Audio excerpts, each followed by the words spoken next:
আমরা দেখিয়েছি তওবার প্রথম শর্ত হলো পাপ থেকে উইথড্র করা তথা প্রত্যাবর্তন করা। এই মর্মে আমরা পাপ থেকে উইথড্র করার ব্যাপারে মানুষের 4টি ধাপ কিংবা অবস্থার কথা উল্লেখ করব ইনশাআল্লাহ। যে ধাপগুলোর ব্যাপারে মোহাম্মদ বিন সালেহ আল মুনাজ্জিদ হাফেজাহুল্লাহ তার লেখনীতে উল্লেখ করেছেন। প্রথমটি হলো আইয়াতরুকাল মাসিয়াতা খাউফাম মিনাল্লাহি ফাহাদা মাজুরুন আলা তারকিহি লিতিলকাল মাসিয়াহ, অর্থাৎ আল্লাহর ভয়ে সেই পাপটিকে পরিত্যাগ করা। আর এই অবস্থায় পাপ কাজটি পরিত্যাগের মাধ্যমে আল্লাহর কাছে তার জন্য প্রতিদান রয়েছে।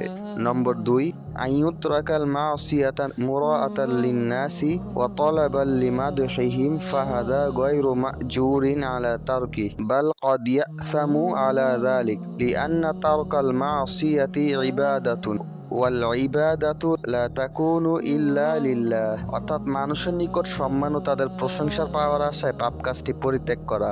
এমন অবস্থার ক্ষেত্রে পাপ পরিত্যাগে তার কোনো নেকি হবে না, বরং সেটিও একটি অপরাধ হিসেবে গণ্য হবে।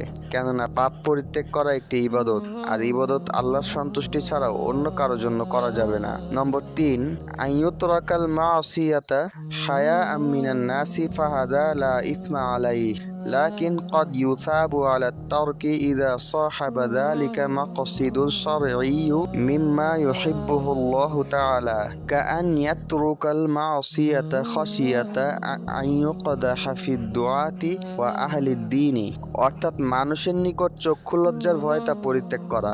এই অবস্থার ক্ষেত্রে কোনো পাপ হবে না, বরং এই ক্ষেত্রে তার নেকি হতে পারে। যেমন কোনো পাপাচারী ব্যক্তি শরিয়ার এমন কোনো বিষয়কে সামনে রেখে পাপ কাজটি পরিত্যাগ করলো যাতে আল্লাহর পছন্দনীয় বিষয় আছে।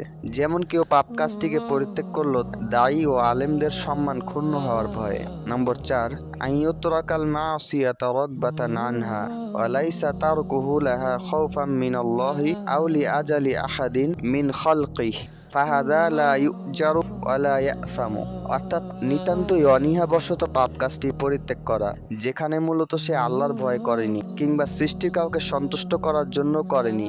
এক্ষেত্রে তার কোনো সওয়াবও হবে না এবং কোনো পাপও হবে না। আমার এই প্রত্যাবর্তন আদৌ আল্লাহর জন্য হচ্ছে কিনা, নাকি তা অন্য কারোর জন্য, নাকি সেখানে আছে অন্য কোনো স্বার্থ, এই ধাপগুলোকে সামনে রেখে আমরা তা সহজেই যাচাই করতে পারি ইনশাআল্লাহ। এই ধাপগুলো সম্পর্কে আরো বিস্তারিত জানতে আমাদের অরণ্যের রোদন নামক পর্বটি দেখে আসতে পারেন। সুবহানাকাল্লাহুম্মা বিহামদিকা আশহাদু আল্লা ইলাহা ইল্লা আনতা আস্তাগফিরুকা ওয়া আতুবু ইলাইক।